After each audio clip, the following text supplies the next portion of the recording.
घिनौनी नजरें विनिशा शाम को अपने पति के लिए जूस बना रही थीं। तभी उसकी छोटी बहन पूनम का फोन आया। विनिशा ने जल्दी से फोन रिसीव किया और कहा, मैं अभी तुझे ही याद कर रही थी।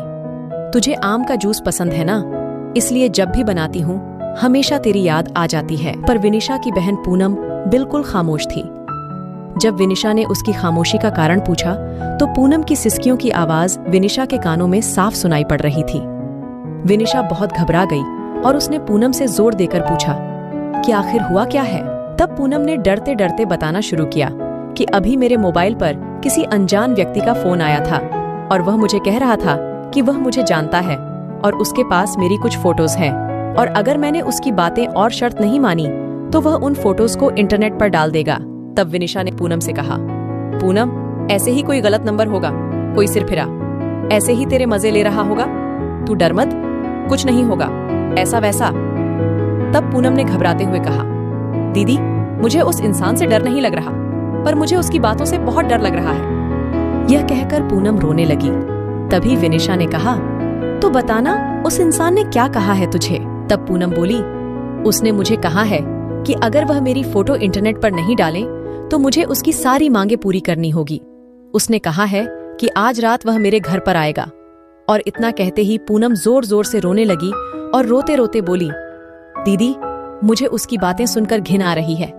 ऐसा लग रहा है जैसे उसने मेरे साथ कुछ गलत कर दिया हो। अगर अभी वह मेरे सामने आ जाए तो मैं उसे इसी वक्त जान से मार दूंगी। इतना कहकर पूनम चीखने लगी।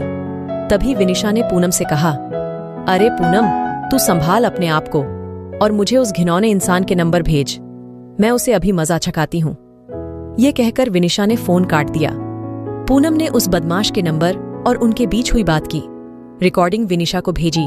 जब विनिशा ने वह रिकॉर्डिंग अपने पति को सुनाई तो दोनों के होश उड़ गए। विनिशा और पूनम दो बहनें हैं।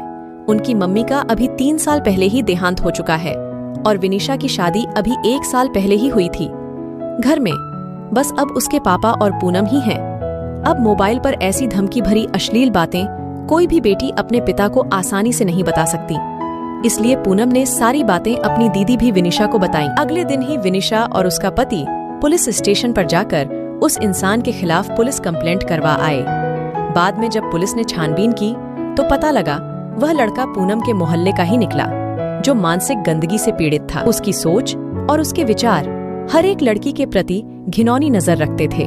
उसे पता था कि पूनम की मम्मी का देहांत हो चुका है और वह दिन भर घर पर अकेली रहती है और वे इसका फायदा उठा सकता है।